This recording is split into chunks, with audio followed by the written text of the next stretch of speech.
Eu queria falar para vocês também que eu, junto com as advogadas, a Maria, a Mariane e a Carol, a gente criou um grupo, um núcleo, né, de apoio às mulheres. E aí, nesse núcleo, a gente visa o quê? Abrir um canal de comunicação para que as mulheres elas possam trazer para a gente os problemas, as reclamações, o que elas passam no dia a dia.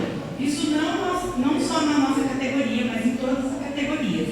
Então, a gente está criando, a gente vai provavelmente criar meios, e-mail, telefone, celular, algum meio, um canal de comunicação de vocês, para vocês trazerem para a gente o que acontece no seu dia a dia, as reclamações, as denúncias, principalmente as denúncias do dia a dia, entendeu? Então, assim que a gente conseguir concluir o núcleo, né, o canal, a gente vai estar passando e divulgando para vocês, tá bom? E agora eu vou chamar aqui a Emanuele, ela vai falar um pouquinho sobre os direitos imobiliários aí. Tá bom?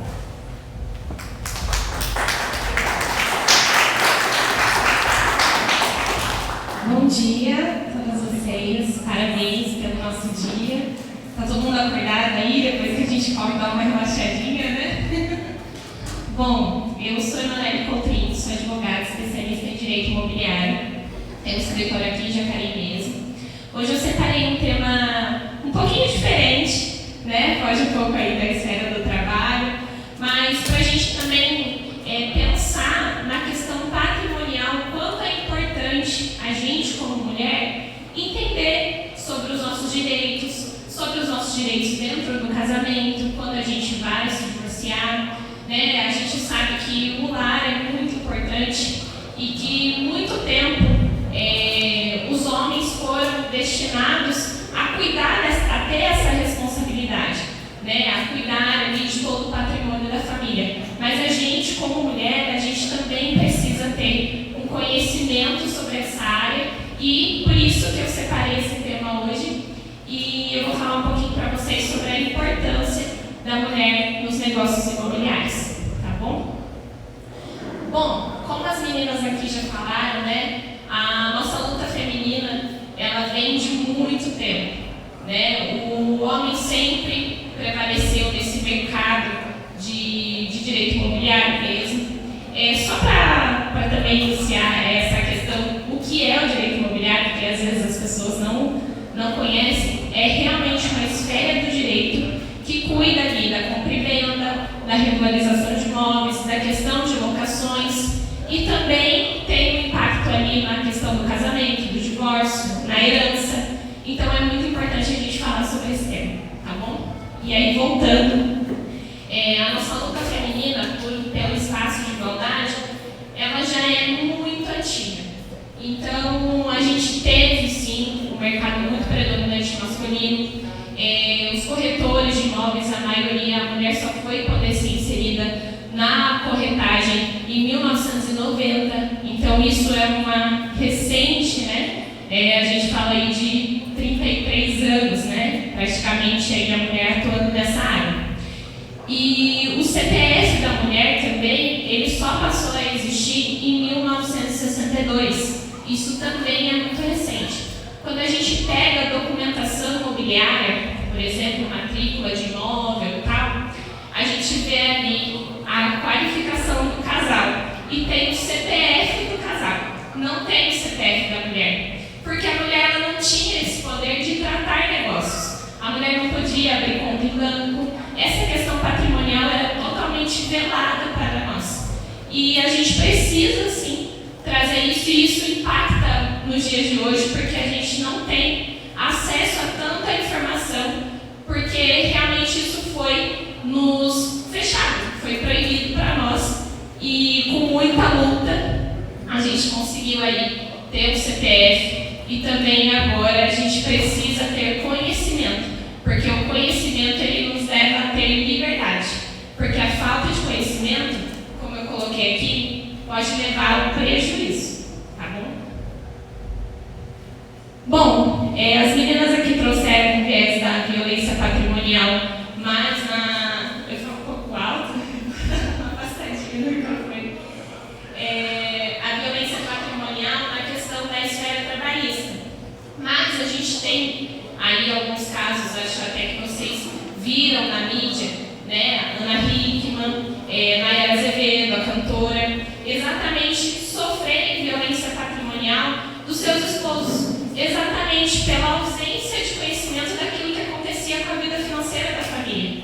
Porque isso realmente a gente acaba muitas das vezes confiando, porque o homem sabe negociar mais, o homem tem mais entendimento de conta, sabe ali conversar, e aí a gente acaba se afastando desse nosso lugar, e aí quando vem o conflito, a mulher sempre é a mais prejudicada.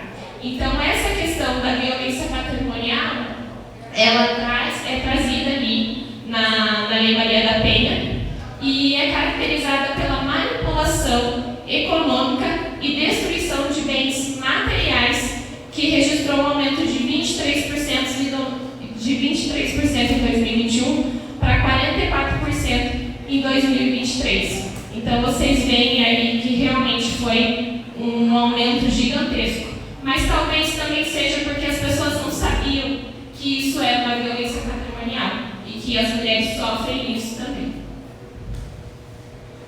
Bom, aqui em casos práticos e reais, eu comentei com vocês dessas famosas, mas eu já cheguei uma vez a receber uma cliente no escritório em que ela tinha comprado um imóvel financiado pelo esposo e ele era totalmente abusivo, totalmente abusivo, colocou câmera em casa para ver a hora que ela saía, a hora que ela voltava.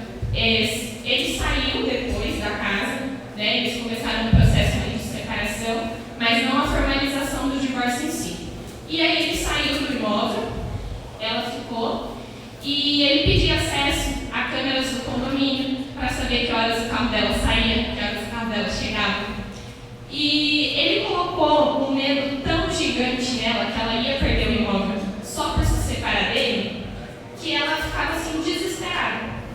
Ela falava: doutora, eu vou perder meu imóvel? Vou perder meu imóvel? Eu falava assim: não, você não vai perder seu imóvel. Seu nome está aqui no financiamento juntamente, o regime de bens te resguarda. E ela tinha esse medo porque ele pressionava muito ela, porque ele falava assim: olha, você tem dívidas no nome, mas dívidas que foram eles dentro do casamento que fizeram, ela não tinha esse controle, que tinha chegado a esse patamar da dívida, e ela sempre deixou tudo na mão dele. E quando ela foi se divorciar, ele veio com essa violência em cima dela e aterrorizando mesmo ali que ela ia perder o imóvel. E não é bem assim, né? A gente tem sim direitos que garantem a mulher, e mais pra frente também eu vou falar de algumas situações que ainda privilegiam mais as mulheres na questão do Minha Casa Minha Vida.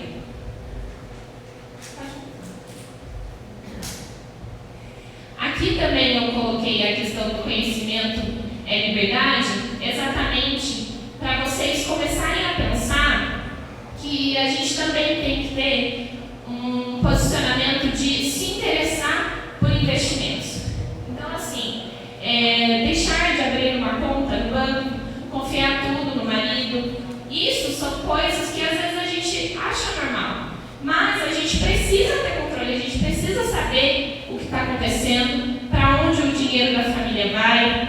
Existe uma das formas também de investimento, que depois, se vocês quiserem saber mais, que também é o leilão de imóveis.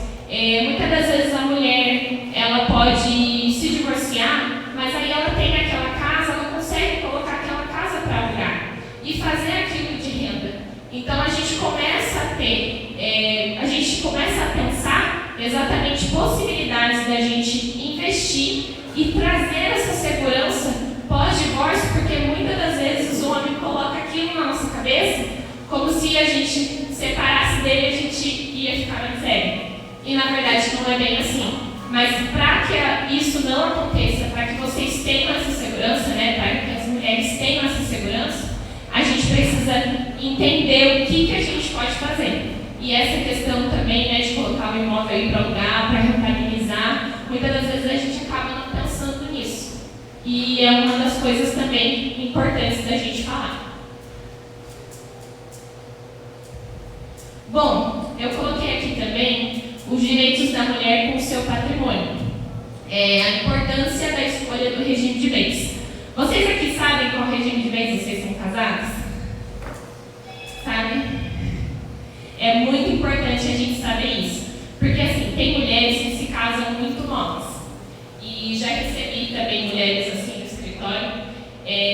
O Código Civil, ele fala que quando a mulher ela casa muito nova, ela casa sob o regime da comunhão, da separação obrigatória de bens. O que é isso? É que você não tem participação naquilo que é comum do casamento. Então você vai casar com o regime da separação total de bens. E isso é imposto pela lei, né? E muitas das vezes a pessoa não tem direito de escolha, mas porque ela casou muito nova, ela casou naquele regime. E isso impacta, porque muitas das vezes, quando você tem um casamento, quem compra um imóvel, quem tem uma renda maior, muitas das vezes é o homem. E isso é uma forma de aterrorizar a mulher. É importante também a gente mencionar que existe uma súmula do STF, exatamente na hora que a pessoa é casada com esse regime, que é imposto, que ele se equipara ao da comunhão parcial de bens. Só que até você descobrir isso, muitas das vezes você tem que fazer uma pesquisa bem aprofundada ou se consultar com o advogado. E aquilo ali, você está passando por um processo de separação e aquilo ali fica te aterrorizando porque o companheiro vem e começa a pressionar. Já aconteceu isso também com um cliente minha e o marido dela também era um policial e ele ficava pressionando ela com essas informações. Então, assim, não era uma pessoa totalmente leiga. Então, é importante a gente falar disso também, para que vocês tenham conhecimento e saibam dos seus direitos. E também pensarem, né, na hora do casamento, escolherem aí o regime mais adequado. Na compra e venda de imóveis, a gente também tem a participação, porque o marido, ele não pode vender o imóvel sem a anuência da esposa. Então, se você é casado no regime da comunhão parcial de bens, que eu acredito que seja a maioria, porque é quando a pessoa não escolhe um regime específico, ela é casada na comunhão parcial de bens. E aí, na compra e venda, a gente tem a participação da mulher. Na locação de imóveis, a gente também tem um detalhe importante. Muitas das vezes, quando alguém te chama aí, você pode ser meu fiador? A gente, casado, a gente sabe que fiador sempre tem as polêmicas aí, né? Ser fiador é sempre um risco, mas às vezes a gente é comovido ali porque é alguém da família que está pedindo, aí a gente acaba sendo fiador. Mas quando você é fiador e você é casado, você precisa da concordância ali, então a gente pede para que as duas pessoas assinem. Então muitas das vezes a mulher está assinando ali, concordando de ser fiadora e nem sabe o risco que é ser fiadora no contrato de locação. Então é importante a gente se atentar a isso também. Tá?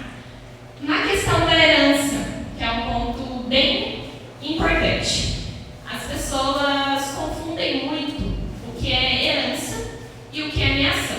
Quando a gente é casado no regime da comunhão parcial de bens, que é um regime mais comum, tudo aquilo que é adquirido dentro do casamento, a mulher tem direito à metade. Mas, se houver bens particulares, o que seria isso? Bens adquiridos antes do casamento, ou algum bem que o meu cônjuge recebeu de herança, eu não tenho direito à metade desse patrimônio. Eu tenho direito, por exemplo, aí eu tenho 2 filhos. Aí eu vou ter 1/3 do direito desses bens que foram antes do casamento ou recebidos de herança. Então é importante a gente entender essa diferença. E quando a gente fala de comunhão parcial de bens, né, até na questão do divórcio, isso impacta bastante. Porque no divórcio, quando você separa, você fala, tem direito de metade dos bens que foram adquiridos dentro da constância do casamento. Aquilo que não foi adquirido dentro da constância do casamento, você só terá direito se caso a pessoa vier a falecer. Se não, você no divórcio, você não tem o direito sobre esse patrimônio. Então é importante a gente sempre fazer essa diferença, porque as pessoas confundem muito. E a questão também da separação total de bens é um ponto importante. As pessoas às vezes se casam com esse regime, não têm tanto conhecimento a respeito dele, mas entendem que casou, casei, se eu separar não vou levar nada. Mas, se caso a pessoa vier a falecer, você tem direito sim àquela herança, porque no divórcio é uma situação, mas quando a gente chama de falecimento, aí a gente muda de figura, tá? Então isso é um ponto muito importante. E também não é porque você foi casado no regime da separação total de bens que você não pode ter nenhum bem em comum. Você pode lá na hora de comprar um imóvel, colocar lá, olha, eu também ajudei em metade, ou eu ajudei com 20%, você pode estipular. E às vezes as pessoas têm essa ideia, casado no regime da separação total de bens, o que é seu, o que é meu, não dá para misturar nada, mas é assim, tá bom?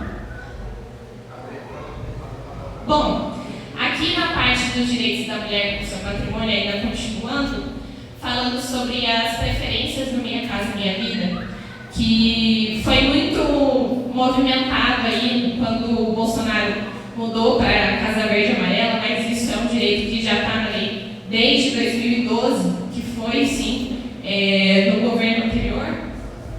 Aqui a gente tem os contratos e os registros efetivados no âmbito do programa serão formalizados prioritariamente no nome da mulher. Ou seja, o registro imobiliário, na hora que você vai lá fazer a matrícula do imóvel, se for programa Minha Casa Minha Vida, você como mulher tem preferência para que o imóvel fique no seu nome. Isso não é muito falado, tá? E aqui também fala na hipótese de ser a chefe da família, poderão ser firmados independente da outorga do cônjuge, afastada da aplicação dos dispostos nos artigos do Código Civil. Ou seja, nessa hora do Minha Casa Minha Vida, a gente tem esse afastamento do regime de bens. Então você pode sim ter prioridade na hora de registrar o seu imóvel, se ele for vinculado ao programa Minha Casa Minha Vida. Ainda dentro do Minha Casa Minha Vida, a gente também tem no parágrafo 2º, na hipótese de dissolução de união estável, separação ou divórcio, o título de propriedade do imóvel adquirido, construído ou regularizado no âmbito do programa, na constância do casamento ou da união estável, será registrado em nome da mulher ou a ela transferido, independentemente do regime de bens aplicado. Então, na hora que você for se divorciar ou se você tiver uma união estável e for separar, preferencialmente vai ficar o imóvel no nome da mulher. Ele só tem a prevalência para ficar no nome do homem se caso o homem ficar com a guarda total dos filhos. E isso a gente sabe que é muito difícil de acontecer. A maioria das vezes a gente, mulher, fica com essa responsabilidade mesmo da guarda total dos filhos. Então, e se caso os filhos voltarem para a mulher novamente, o imóvel passa a ser dela novamente. Tá? Então é importante a gente falar isso. Um item também importante no programa da Minha Casa Minha Vida é referente à mulher vítima de violência doméstica, que esteja sob medida protetiva. Ela está autorizada, porque assim, é muito difícil quando a gente tem um imóvel financiado, a gente cancelar com o banco esse contrato. Mas, para mulheres que são vítimas de violência doméstica, elas têm essa peculiaridade, elas têm esse direito garantido na lei do programa Minha Casa Minha Vida. Então, se você vive, se a mulher vive num ambiente ali de violência doméstica e ela precisa procurar outro lugar, porque às vezes o financiamento ele é de 30 anos. E aí você sai daquela casa e você não consegue financiar outra, porque você está vinculado ao financiamento. E aí você fica com medo e aí acaba não saindo. Mas se for comprovado que é uma questão de violência doméstica e a mulher saiu por isso, ela consegue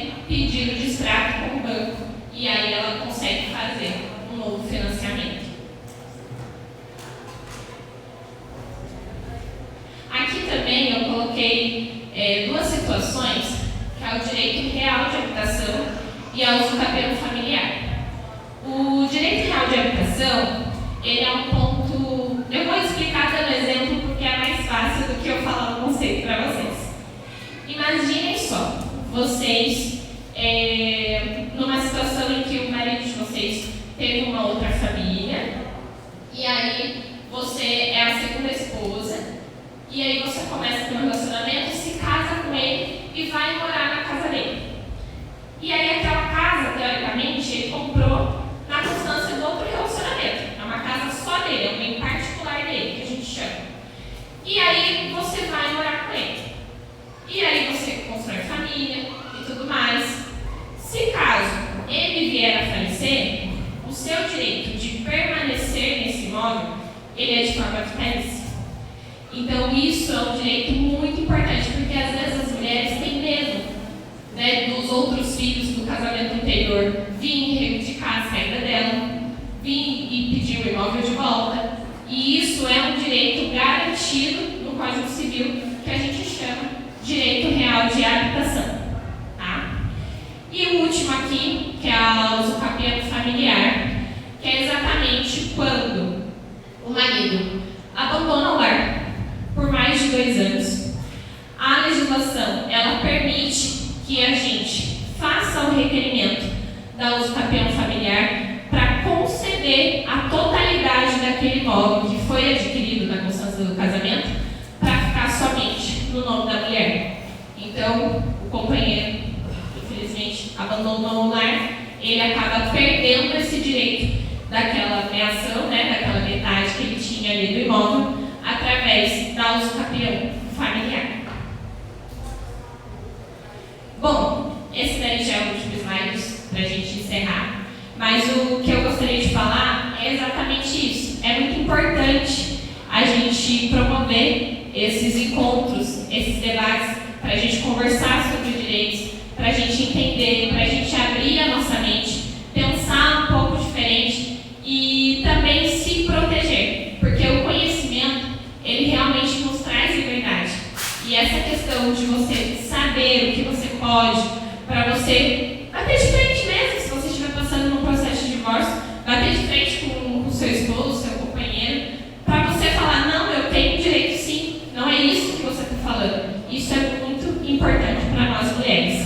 E aí aqui eu coloquei um trecho da Elisa Rosenthal. Ela é uma especialista em mercado imobiliário, mas no viés feminino, que ela fala de ser muito importante mulheres estarem no mercado imobiliário, exatamente para discutir essas coisas e também para ter poderes de decisão. E ela fala o seguinte, que as campanhas educativas, leis mais rigorosas e núcleos de inclusão feminina são caminhos importantes para que cada vez mais mulheres conheçam seus direitos e possibilidades frente ao patrimônio imobiliário familiar. A superação dessas barreiras exige uma abordagem abrangente, integrando esforços legais, sociais e econômicos para criar um ambiente em que as mulheres possam prosperar como investidoras e proprietárias, livres da ameaça e da violência patrimonial. Muito obrigada.